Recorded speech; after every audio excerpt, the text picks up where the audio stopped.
Tesla, Tesla, Tesla. Always up to something, huh? Seems that way, doesn't it? We've got a stack of Drive Tesla Canada articles hot off the press here, Oh, yeah? all about their latest moves. And let me tell you, Mm-hmm. it's a lot to unpack, even for us. So, I know what you're thinking, what is this? This is a podcast between two people that is AI generated. The little clips of them talking is also AI generated. How I did it is I took 8 articles from Drive Tesla Canada, threw them in, generated a podcast, and then I did some little video effects. The video speaking is kind of challenging, but at the end of this podcast, and I'll have a timestamp somewhere here, I will show you exactly how I did it. But in the meantime, just kind of enjoy some time-lapse driving and the latest Tesla news brought to you by Drive Tesla Canada and AI. But by the time we're done with this deep dive, Wait. you'll be the most in-the-know Tesla guru at your next EV debate. Huh. Challenge accepted. So where do we start? This stack looks intimidating. Let's start with those superchargers. Specifically, who's plugging into them now? Oh, right. Because it's not just Teslas anymore. Exactly. Remember when they first opened up the network to other automakers? Yeah, big move. Well, GM just went all in. Whoa, really? Okay, so what's the deal? GM EV drivers now have access to, get this, over 17,800 Tesla superchargers. Wow, seriously? Across North America. That's a game changer. I mean, how many could they use before? Before this, something like 10,000, mostly third-party stations. So they basically tripled their fast charging options overnight. Pretty much. Big win for GM drivers, right? Huge. But I'm curious, why would Tesla do that? Help out the competition. Right. Seems a little counterintuitive. Yeah, it does. But it's actually, when you think about it, a Yeah. pretty smart business move. Okay, I'll bite. How so? Well, by opening up the network like this, Tesla is basically turning their competitors Yeah. into customers. Ah, I see. Generate some revenue. Exactly. Plus, it solidifies their position even more as the leader in EV charging, right? Right. They're playing chess while Yeah. everyone else is playing checkers. And speaking of staying ahead of the game, can we talk Cybertruck for a minute? Oh, yeah, the Cybertruck. What is it now? Like a year later and they're finally delivering them? Well, production is still limited, that's true. Okay. And yeah, it's pricey. More than its rivals. but But last July in the US, the Cybertruck outsold almost every other electric pickup truck combined. No way. Really? Yeah, and remember, the only one they're making right now is the Foundation series. Right, the spendy one. Which is a good, what, $20,000 more than the standard model? Something like that. I mean, people are literally lining up to pay a premium. For the Tesla name, sure, but I think also for the Cybertruck's unique style. Oh, yeah, it's definitely got that look at me factor. It's futuristic, and then there's the whole Tesla tech promise, right? Totally. Those sales figures tell you a lot, though. Tesla knows what they're doing. It's like people want what they're not supposed to have or be able to get. Makes them want it even more. It's true. And they're not afraid to charge for it, but they are making moves to be more accessible, too. Wait, really? How so? Well, in the U.S. at least, they're offering zero down payment deals on the Model 3 and Model Y now. No kidding. Which ones? Long-range and performance models. Interesting. Smart move, if you ask me, with the EV market getting more competitive every day. Right. Got to keep those sales numbers up. Exactly. Makes you wonder why other companies aren't doing the same. Well, it might be a sign that Tesla's feeling the heat a bit, you know? You think so? Maybe. I mean, they're not offering that here in Canada, are they? Not yet, no. You're right, good point. Maybe they're feeling the pressure in their home market first? Could be. But speaking of reaching new markets, Tesla's expanding their semi-truck deliveries too. Oh, yeah. Beyond PepsiCo. Yep. Before the year's out, they'll be making deliveries to other customers. Wow, so they're really serious about this whole semi thing. They're in it to win it, that's for sure. Clearly, they're not content with just cars. No, they want to electrify everything. Exactly. Ambitious, to say the least. It's like they're playing 4D chess over there at Tesla. Right. While everyone else is still setting up the board. Yeah. And they haven't forgotten about the tech that makes it all happen. Yeah, the stuff under the hood is just as important as the flashy designs, right? Absolutely. And speaking of, remember the 4680 battery? They've hit a big milestone. Oh, yeah. Those things, what was it? 100 gajillion cells produced now. 100 million, actually. But yeah, that's still a crazy number.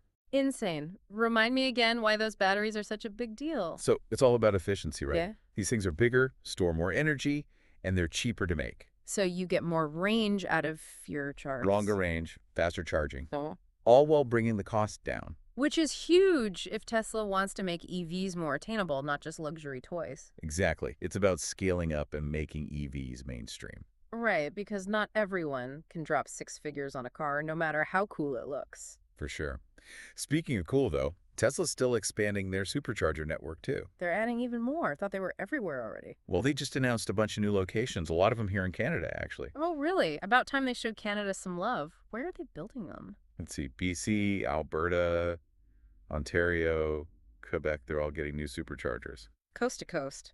That's great news for anyone doing a Canadian road trip in a Tesla.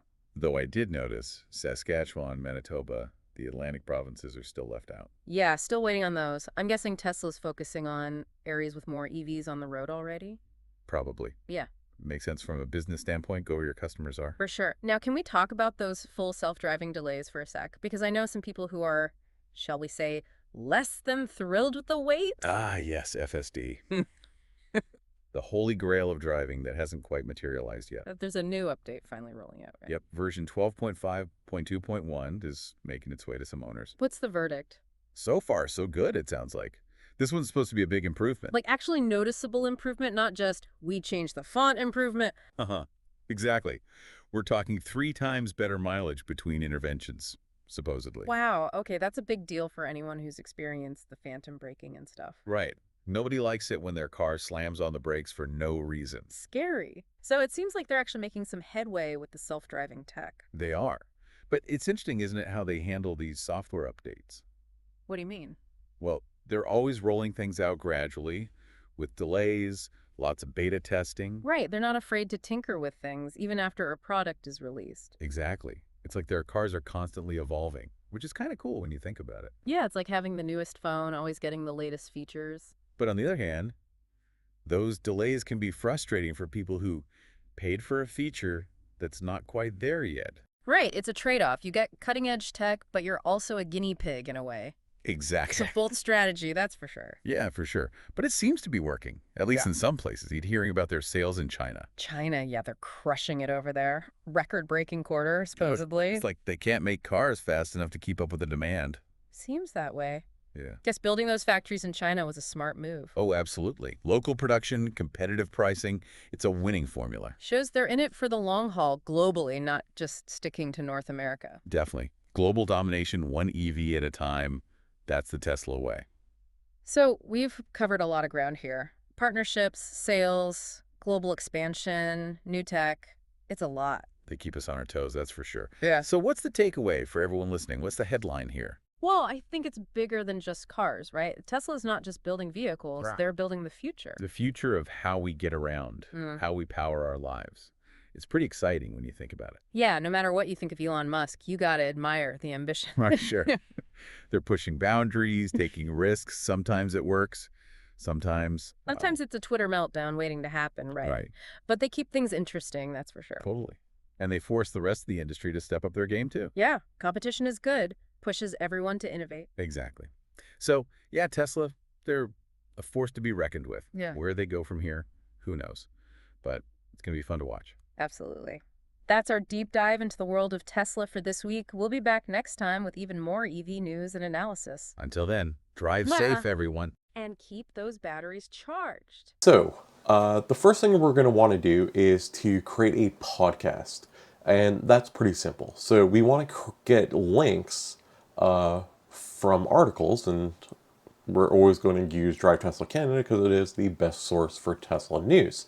So, we have some links here. So, I have just 2 articles, nice and simple. Google has this thing called Notebook LLM, and this week, they added the ability to create a live podcast from the sources you upload. What's neat is it will only take the information from the data you provide. So unlike a normal large language model, it is only going to spit back information from what you gave it.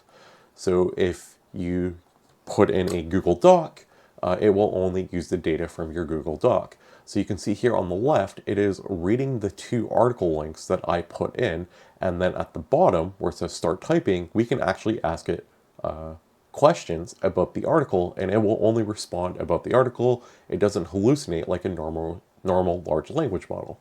So this might take 30 seconds to a minute, and it's going to load, and eventually we can toggle on and off our different sources. And I can keep adding different sources. So the podcast you just listened to was 7 or 8 of the latest news articles from Drive Tesla Canada. When you're done, and these are done loading in, which they're getting there, I assure you, we can click this notebook guide in the bottom right, and there's this option that says Deep Dive Conversation. 2 hosts, English only. So if we click Generate, it's going to take a few minutes, and it is going to generate a podcast similar to what you just heard, but this time around, it's only going to generate it based off these 2 articles. So just kind of a really neat AI tool to generate podcasts. The way I did the people talking was this tool, Hedra, videos for everyone. There are a lot of different models to do this. This one's just really simple to use. So if you hit try beta, we can import our audio. So I cut the audio that I received from our Notebook LLM. I cut it into little chunks, added a character image, and then you hit generate video, and then I kind of pieced the videos together, giving us a really cool podcast-like outcome. So I could have did this throughout the entire podcast. It just seemed like a lot of work just to get a sample data out. So if you guys enjoyed this video, make sure you guys are subscribed for more just tech content, AI, home automation, Tesla. I'm kind of expanding the channel into more of my hobbies and interests and things I like. And I find AI to be so fascinating. The fact we can have a realistic sounding podcast and a realistic looking podcast with a little bit of tweaks, probably automate the entire process where it's literally just 2 people talking back and forth. And it looks like they are real. That's the state of our world. Pretty amazing or scary. I don't know. Just subscribe, comment, let me know what your thoughts are, and leave a like for more content. I have a really epic video coming in the next week or so, so we'll see you on that one. Goodbye.